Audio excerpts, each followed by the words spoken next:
Hi and welcome back to De-Stress and Be Happy. This is video 2 of our anxiety videos and it's axing the angst. Now I quickly want to recap on what we discussed in video 1. Hopefully you've actually had a bit of time to digest that now, and you may have seen some certain traits that might be familiar to you. Now quickly recapping, anxiety occurs for a number of reasons. It can be something really small or it can be something really, really big in your life. Now, what is happening is you're having an emotional response. You're also having a chemical response, and the chemical response is via the hormone adrenaline. And we mentioned that adrenaline does a number of things for you. What it will do, it puts all the blood supply away from your tummy, so you might have digestive issues. You might also have butterflies in your tummy. It takes away the blood from your brain, so you're not able to think very clearly when you're in an anxiety type situation, which quite often actually exacerbates the problem that you're finding yourself in.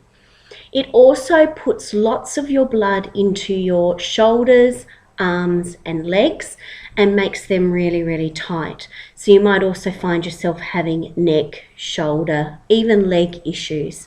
Now, what can you do about it? There are a number of ways that you can help treat anxiety. What I have actually found is even understanding what's going on with yourself quite often causes a decrease in the level of anxiety that you're experiencing, because you no longer feel like you're going crazy, because you have more of an understanding of why this is occurring in your body. Now, that doesn't stop it from occurring. It just allows you to feel a little bit calmer, that you understand why it's occurring. Now, there are ways that we can specifically treat certain anxiety issues so that you will no longer have that particular anxiety in your life.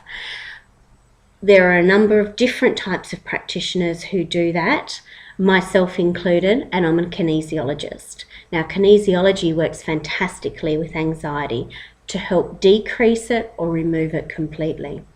But please consider seeing the practitioner that you're also already seeing, but allow them to see this further understanding that you've got. Now, how can you help yourself? A couple of things to realize, and most anxious people are going to relate to this. I'm not an anxious person, but this occurs to me. Now, what I find in my life is things scare me really easily. Now, that's not I'm scared of boogeymen or anything like that. You only have to come up and speak to me when I'm concentrating on something and I gasp. I hold my breath, my arms fling out to the side, my shoulders tense. I don't know whether I want to laugh, cry, or just maintain breathing. But I get really, really upset by that. So what I do to control that is I'm tense all the time. My shoulders are really tense. I'm very conscious of my breathing. I'm very conscious of the people around me so that I don't gasp, fling my arms out, hit people, and look a bit like a stark raving idiot. So if that's something that you experience, this is going to be really good for you. That's just one of the things. And what I would say to that is, if you find yourself being a bit of a control freak, quite often that's because you don't want to do that whole gasping thing. Now, that gasping thing is called a primitive reflex called the Moro reflex. And it's something that we have as a baby and should switch off. But in some people it doesn't. And I'm one of them. Now, how can you control your anxiety, bring yourself out of an anxious situation and come back to a calmer state? All right, first thing I'm going to say to you is you have to breathe. Now, I know that sounds so simple and so crazy, but it's so, so important. And the clients that I work with, when they're even discussing their anxiety, they're holding their breath. Okay, so really important to breathe. Now, I know that you all think that you know how to breathe, and we all do. But what actually happens in an anxiety situation is we quite often shallow breathe and hyperventilate. Now, what that is doing is not allowing the oxygen into your body. You actually need to take really deep breaths and do something called belly breathing. Now, to belly breathe, what you need to do, it takes about the count of 3. I'd like you to put your hand on your tummy, take a breath in. I can't do this and talk at the same time. Take a breath in, but what I want you to do is feel your tummy expand, then your lungs, then your upper chest. Okay, so let's do that now. Okay, now if you can hold it for a second, great. Then what I want you to do, exhale through your mouth, but I want you to exhale from the top of your lungs down to the middle of your chest and finally down to your belly.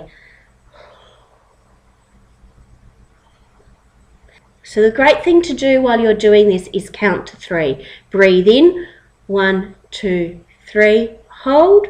Breathe out, 1, 2, 3, hold.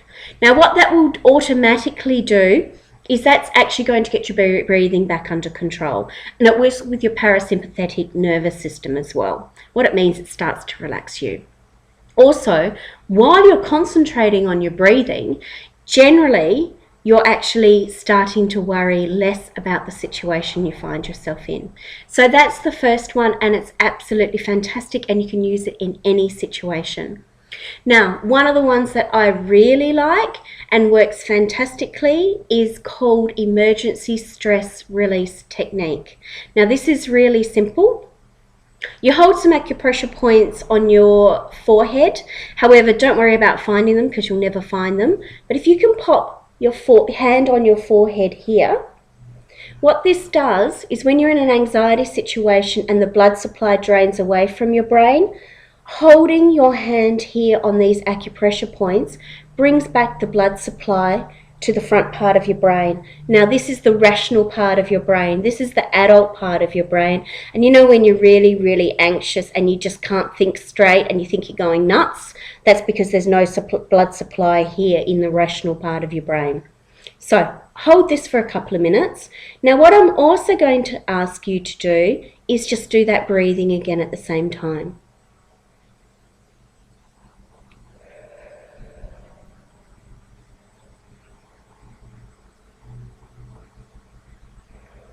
Maintain that for a couple of minutes and see how that goes for you.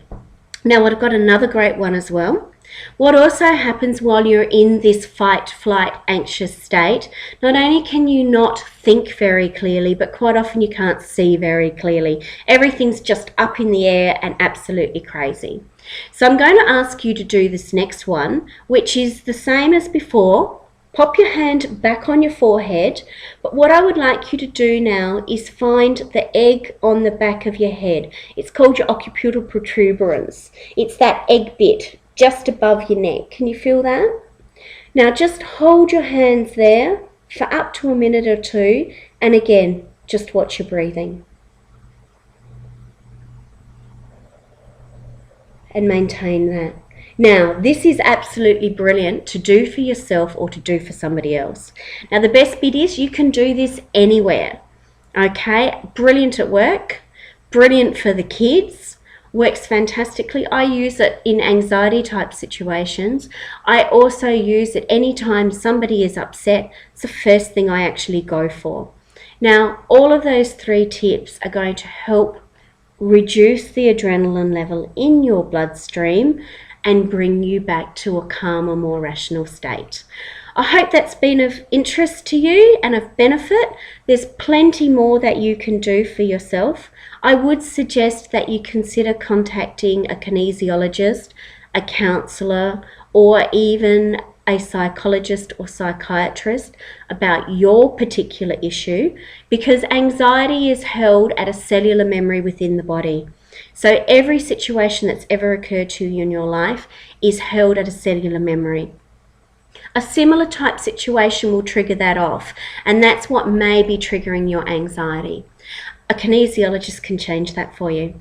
So you can find me on Facebook at De-Stress and Be Happy, or on my website, which is www.kerryheritage.com.au. See you next time. Bye.